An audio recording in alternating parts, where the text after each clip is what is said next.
Os franco-maçons na América. Os Rosa-Cruzes fundaram sua primeira colônia, a que é hoje a Pensilvânia, em 1694. Os franco-maçons abriram suas primeiras lojas, com a permissão da Loja-Mãe da Inglaterra, em 1730. Esse trabalho secreto exercido durante séculos pelos franco-maçons foi que permitiu a criação dos Estados Unidos. Foram os franco-maçons que organizaram e realizaram a Guerra da Independência Americana, foram eles também que escreveram e assinaram a Constituição dos Estados Unidos. Mais ou menos um terço dos presidentes americanos foram franco-maçons. Eles estão também largamente representados no Congresso e no Senado. O selo americano, a pirâmide, com o olho que tudo vê, as armas de Estado no verso do selo, a fênix, assim como a bandeira da pátria com 13 estrelas e as 13 listras são antigos e importantes símbolos franco-maçônicos. Naturalmente, eles foram criados sob a ordem dos Rothschild e introduzidos por Adam Weishaupt, mas seu simbolismo remonta à época do Antigo Egito. Foi Philippe Rothschild que fez o esboço da pirâmide dos Iluminados, representado nas cédulas de $1, como revela sua namorada Ayn Rand em seu livro Atlas Shrugged. No fim da Guerra da Independência, as lojas dos franco-maçons americanos desligaram-se da loja-mãe inglesa e fundaram sua própria grande loja americana. Esta última comportava o rito de York, composto de 10 graus, ou 10º grau é o dos Templários, e o rito escocês, que é dividido também em 33 graus. A maior parte dos franco-maçons imagina que não existem graus acima do 33º. De fato, os membros do 33º tornam-se os iniciados entre os iluminados, que têm seus próprios graus, ao 11 dos protocolos. Os iluminados da Baviera já controlavam perfeitamente todas as lojas do Grande Oriente da Europa. Os franco-maçons da América, nessa época, ainda não estavam contaminados pelo iluminismo de Weishaupt. E isso aconteceu mais tarde. Observação sobre a situação atual. É preciso saber que provavelmente 90% dos franco-maçons de hoje não têm a mínima ideia do que seus superiores, emaranhados na rede dos Illuminati, possam também tramar. Os franco-maçons, como muitas outras organizações, nada mais são do que uma cobertura que permite aos Illuminati aumentarem sua influência. Lyndon LaRouche dá a seguinte descrição, e a imagem das lojas locais dos franco-maçons não é dada, na maioria das vezes, pelas ações que elas demonstram. Frequentemente, são círculos de pessoas, solicitando certas finalidades de utilidade pública, que usam um aperto de mão secreto, ou outros sinais gestuais, próprios das sociedades secretas. Ao se reunirem, eles acreditam poder fazer-se passar por personalidades comuns do lugar, e isso é vantajoso para seus negócios e suas carreiras. Suas esposas também encontram, dessa forma, boas frequentações na sociedade e ficam sabendo as últimas bisbilhotices da vizinhança. Mas na direção é bem ao contrário. Um simples irmão de loja não sabe em verdade o que se passa na direção. Neo e Solidariedade, 10 de março de 1993. Mencionemos, pois é interessante, que os franco-maçons alemães prussianos se puseram ao serviço dos americanos, outros franco-maçons alemães sustentaram a Inglaterra e encheram seus bolsos. Quase 30.000 soldados de 6 estados alemães, dos quais a metade era originária de Hesse-Anhalt, foram alugados para o governo inglês. Em numerosas batalhas contra os americanos havia no exército britânico mais soldados alemães do que ingleses.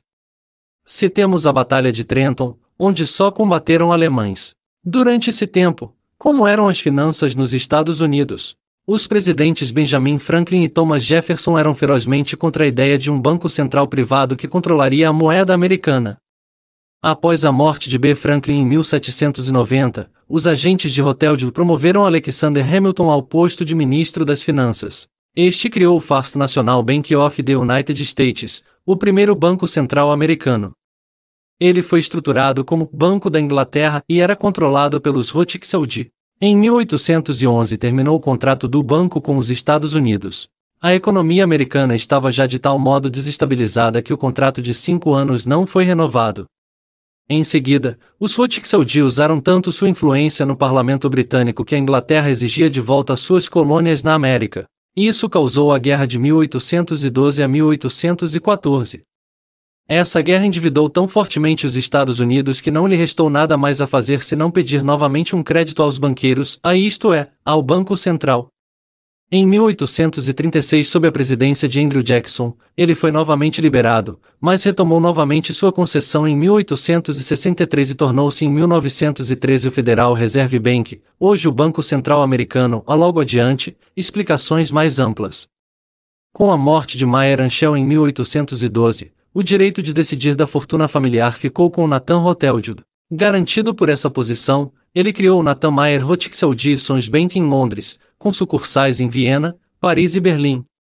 Esse banco operava no mercado de ações e de empréstimos, assegurava os governos, administrava e dirigia outros bancos, companhias de estrada de ferro, fábricas de aço, indústrias de armas e outros. Nos Estados Unidos, N. M. Rothschild Sons eram representados por Kun Loeb & Co., J.P.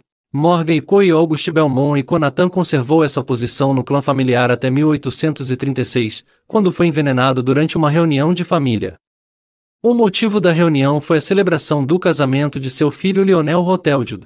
Alguns acham que Nathan foi suprimido porque mexia na fortuna familiar. Seu filho Lionel teve sucesso como novo chefe da N. M. Rothschild Sons, e foi finalmente eleito para o parlamento britânico. Jacob A. James Rothschild, da sucursal parisiense, sucedendo Nathan, foi o administrador da fortuna familiar de 1836 a 1868. Os Rothschild, aliados aos Iluminados da Baviera, representavam a força financeira que sustentava o sionismo e, mais tarde, o comunismo. Eles tramaram e financiaram muitas revoluções e guerras. Os Rothschild financiaram, por exemplo, os dois campos da Guerra Civil Americana de 1861 a 1865. De dezembro de 1860 a maio de 1861, 11 estados americanos cujo sistema econômico se baseava na escravidão, ou os estados do Sul, desligaram-se da União e constituíram os Estados Confederados. Isso provocou a Guerra da Secessão em abril de 1861 contra os outros estados da União situados ao norte dos Estados Unidos. Foram quase que exclusivamente os agentes de Rothschild que criaram e fomentaram a Guerra Civil. Um destes provocadores foi George Bickley, que havia fundado os Cavaleiros do Círculo de Ouro. Por intermédio de Bickley e de seus cavaleiros, a Casa Rothschild insistiu sobre os inconvenientes que representava a União para os Estados Confederados. Nos outros estados da União, ao contrário, os Rothschild, servindo-se de J.P. Morgan e de August Belmont, acentuaram as vantagens da União. O Banco de Rothschild de Londres financiou o Norte, e o de Paris, o Sul. Que negócio colossal para os Rothschild! Só se pode ser o vencedor quando se financia os dois campos e quando se lhes fornece as armas. Quem seriam os vencedores? Os americanos, os do Norte e os do Sul. Cumprimentos a Maquiavel.